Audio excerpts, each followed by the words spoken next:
Good morning, dear student. Today we will read a new poem, The Ball Poem. This poem is composed by John Berryman. Let us first know about John Berryman. John Berryman was an American poet and scholar. ये एक American poet और वहाँ के विद्वान हैं America के. And he born in McAlester, Oklahoma in October 25, 1914. उनका जन्म मैकएल्स्टर ओक्लाहोमा में 25 अक्टूबर 1914 को हुआ था. He was a major figure in American poetry in the second half of the 20th century and is considered a key figure in the confessional school of poetry. उनको वहाँ की poetry का एक अभिन्न अंग माना जाता है. 20th सेंचुरी पोइट्री के अंदर वह एक जाने माने 20th सेंचुरी की पोइट्री का एक जाने माने हिस्सा रहे हैं और वहाँ के कन्फेशनल स्कूल पोइट्री के भी वे एक जाने माने की फिगर रहे हैं. His best non work is the dream songs. उनका सबसे फेमस और सबसे प्रसिद्ध जो वर्क है, जो पोएम और जो पोइट्री उन्होंने लिखी वह है द ड्रीम सॉन्ग्स. आइए जानते हैं हमारी पोएम द बॉल पोएम की समरी के बारे में कि इस बॉल पोएम में बताया क्या गया है. The summary of the poem. In this poem, the poet depicts a picture of a boy who is playing with a ball but unfortunately lost his ball. इस पोएम में पोइट ने एक ऐसे बॉय के पिक्चर को describe किया है, उसको डिपिक्ट किया है, उसका पिक्चराइजेशन किया है, जो बच्चा बॉल से खेलते खेलते अचानक से अपनी बॉल खो देता है. वह उस बॉल को ढूंढने की बहुत कोशिश करता है लेकिन उसे वह बॉल नहीं मिलती. बच्चा बहुत दुखी हो जाता है, बहुत उदास हो जाता है, बहुत परेशान हो जाता है. उसका किसी चीज़ में मन नहीं लगता. उसके फैमिली मेम्बर्स, उसके पेरेंट्स उसे एक नई बॉल दिलाने का प्रॉमिस करते हैं. उससे कहते हैं कि तुम्हें हम नई बॉल दिला देंगे, लेकिन वह बॉय कहता है कि नई बॉल में वो सारी खूबियाँ नहीं होंगी, वो बॉल वैसी नहीं होगी जैसी कि मेरी पहले वाली बॉल थी. मुझे तो वही बॉल चाहिए जो कि मुझसे खोई है.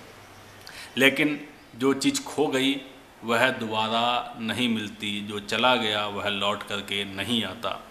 और धीरे धीरे जो लड़का है, जो बच्चा है, वह इस चीज़ को महसूस करता है, इस चीज़ का उसे आभास होता है, इस चीज़ का भान होता है. और इस तरीके से पूरी पोएम में पोइट हमको यही एक लेसन टीच कराना चाहता है कि इस बच्चे ने इस बॉल के बहाने से जो इस वर्ल्ड का सबसे इम्पोर्टेंट लेसन है, जो इस लाइफ का सबसे इम्पोर्टेंट लेसन है, एपिस्टेमोलॉजी का लेसन, उस एपिस्टेमोलॉजी के लेसन को बड़ी आसानी से इस बॉल के खोने से वह बच्चा सीख गया.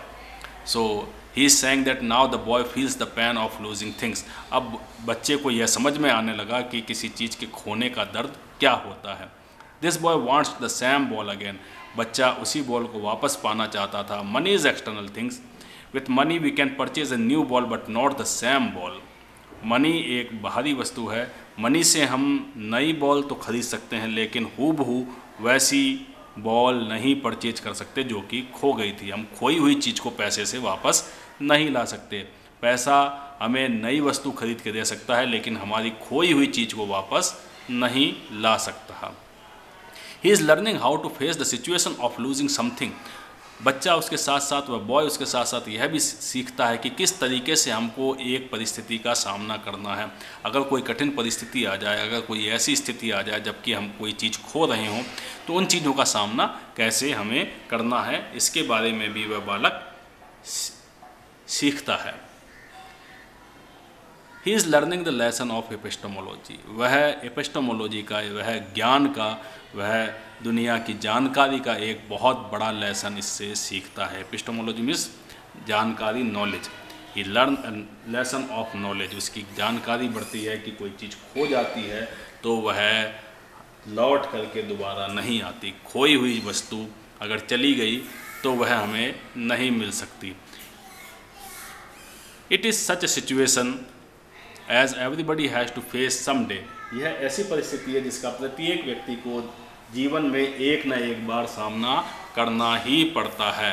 And most of the people learn it very late in life. और अधिकतर व्यक्ति अपने जीवन में बहुत लंबे समय बाद इस बात को सीख पाते हैं जो कि इस बच्चे ने बड़ी आसानी से अपने बॉल के खोने से सीख ली. आइए मैं आपको एक बार हमारी बुक की पोएम दिखा देता हूँ, उसके बाद हम लोग इस पोएम को आगे रीड करेंगे। So let's first of all look the poem of our chapter, the ball poem. This is the poem. So first of all we will read the first stanza of this poem with the help of PPT. Now come on the first stanza of the poem. So this is the first stanza. What is the boy now who has lost his ball? अब उस लड़के को क्या हो गया जिसने कि अपनी बॉल को खो दिया है। जिसकी बॉल खो गई है उस लड़के के साथ क्या हो गया, क्या हुआ है। what is he to do? अब वह क्या करने वाला है। I saw it go merrily bouncing down the street and then merrily over there it is in the water. मैंने उसे देखा था, वह बड़े ही मैरिली यानी बड़ी ही प्रसन्नतापूर्वक अपनी बॉल को उछालता हुआ, बॉल से खेलता हुआ इस गली में जा रहा था, और बाद में उसकी जो गेंद है, उसकी जो बॉल है, मैरिली ओवर उसको उछाल रहा था, और उछलते ही वह ball there it is in the water, वह पानी में चली गई। उस बॉल ने उछाल ली और वह बॉल पानी में चली गई। तो बच्चा बॉल के साथ, the boy was playing with the ball and soon the ball went into the deep water. No use to say oh there are other balls. An ultimate sacking grief fixed the boy as he stands rigid, trembling, staring down all his young days into the harbor where his ball went. और no use to say, यह कहने से भी कोई फ़ायदा नहीं, oh there are other balls, कि यहाँ कई सारी दूसरी बॉल्स हैं या वह दूसरी बॉल को खरीद सकता है। इस बात को कहने से कोई भी मतलब नहीं है। An ultimate sacking grief fixes the boy, और एक परेशान कर देने वाला जो ग्रीफ, दुख उस बॉय के ऊपर छा गया है। As he stands rigid trembling staring down, जैसे कि वह बिल्कुल कठोरता से कांपते हुए खड़ा हुआ है, और and he was recalling his young days, all his young days into the harbour where his ball went, और वह वहाँ हार्बर के पास में, हार्बर मीन्स बंदरगाह के पास में खड़ा हुआ अपने बचपन के दिनों को याद करता हुआ उस हार्बर को देखता रहता है जहाँ की उसकी गेंद चली गई, जहाँ की वह बॉल खो गई। So the poet is saying here that it is of no use to say that there are other balls, that is saying that he can purchase another new ball is useless to him. The boy gets fixed with a very high intensity grief. It happens when he stands still staring at the harbor where his ball has gone. While standing there he remembers his childhood days. तो वह बच्चा जो है वहीं harbour के पास खड़ा हुआ है, वह उस पानी में लगातार नज़र गड़ाए हुए जहाँ की उसकी बॉल जो है गिर गई है, खो गई है। बच्चे को यह कहने से कोई भी फ़ायदा नहीं कि उसके लिए न्यू बॉल परचेज की जा सकती है। We can purchase a new ball because he want the same old ball, क्योंकि उसे वही पुरानी खोई हुई बॉल ही चाहिए। अब बच्चा काफ़ी ज़्यादा दुखी है, काफ़ी ज़्यादा परेशान है, क्योंकि वह खोई हुई बॉल वापस नहीं आ सकती। I would not intrude on him, मैं उसके पास नहीं जाऊंगा, उसके अंदर इंट्रूड नहीं करूंगा, उसमें अवांछित प्रवेश नहीं करूंगा। A dime another ball is worthless, उसको गेंद खरीदने के लिए पैसे दे देना, एक डाइम दे देना, कुछ रुपए दे देना बिल्कुल बेकार है, क्योंकि वह इन चीज़ों को लाइक नहीं करेगा, क्योंकि वह न्यू बॉल परचेज नहीं करना चाहता, क्योंकि उसे वही ओल्ड बॉल ही वापस चाहिए। Now he senses first responsibility, और इस तरीके से उसने पहली बार रिस्पॉन्सिबिलिटी का, उत्तरदायित्व का अनुभव किया। इन अ वर्ल्ड ऑफ पोजीशन, इस भौतिक संसार के अंदर अपने उत्तरदायित्व को, अपनी जिम्मेदारी को उसने समझा है। People will take balls, balls will be lost always, little boy, लोग बॉल खरीदते रहेंगे और ये हमेशा खोती रहेंगी। तो इस बात को उसने पहली बार सीखा है, इस बात को पहली बार उसने समझा है कि दुनिया में लोग आते रहेंगे, जाते रहेंगे, और हमें अपना जीवन जो है इसी तरीके से व्यतीत करते रहना है। The poet says that he will not enter his unwelcome situation in the life of the boy.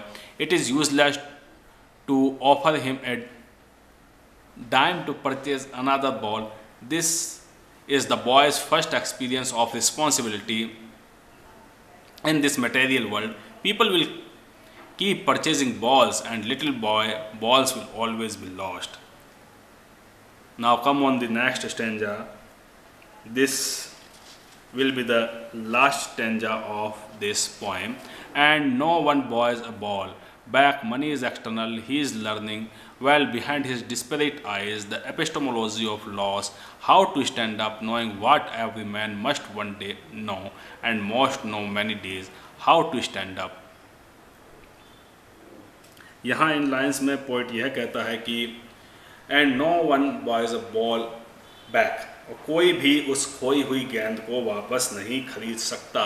Money is external, money जो है वो तो एक बाहरी चीज़ है, उससे हम अपनी पूर्ति करने के लिए कोई वस्तु खरीद सकते हैं, लेकिन किसी खोई हुई वस्तु को पैसे के द्वारा वापस नहीं लाया जा सकता। ही इज़ लर्निंग, लेकिन वह सीख रहा है। Well behind his desperate eyes, उसकी निराशा भरी आंखों के साथ में वह इस बात को सीख रहा है। द एपिस्टेमोलॉजी ऑफ लॉस, वह इस ज्ञान को, इस नॉलेज को सीख रहा है कि लॉस क्या होता है, किसी चीज़ को खोने का दुख क्या होता है। इस बात को वह बच्चा इस बात से सीख रहा है। इस समय भले ही वह दुखी है, लेकिन इस दुखी होने के साथ साथ उसने एक बहुत अच्छा लेसन टीच किया है कि जो वस्तु खो जाती है, जो वस्तु चली जाती है, वह लौट करके नहीं आती। उसके लिए हमें दुख प्रकट करना पड़ता है, लेकिन उस दुख को हमें बर्दाश्त करना ही होता है, क्योंकि पैसों के द्वारा हम किसी दूसरी वस्तु को खरीद सकते हैं, लेकिन उसी वस्तु को वापस नहीं ला सकते। How to stand up, knowing what every man must one day know and most know many days, how to stand up. इनका सामना कैसे किया जाए, वह इस बात को सीख रहा है कि इस परिस्थिति में किस तरीके से खड़ा हुआ जाए, जिसको सीखने में बहुत सारे व्यक्ति मैनी डेज लगा देते हैं, कई सारे दिन लगा देते हैं। उस बात को यह बच्चा इस खेल से, गेंद के खोने से बड़ी ही आसानी से सीख लेता है। जिसको सीखने में लोगों को बरसों लग जाते हैं, उस बात को यह बच्चा एक बॉल के खोने से बड़ी ही आसानी से सीख लेता है। यानी कि किसी वस्तु के खोने का दुख क्या होता है, इस बात को सीखने में बच्चा जो है, जिनको कई पूरा अपना जीवन लगाना पड़ता है, बच्चा बड़ी ही आसानी से इनको सीख जाता है। So in the last stanza the poet is saying here in this stanza the poet says that nobody can buy a lost ball, money is an external thing. Well, the boy is learning with his disparate eyes. He is going through the deep knowledge of losing things. He is learning how to face the situation of losing something. It is such a situation as everybody has to face someday, and most of the people learn it very late in life. So this is the whole poem.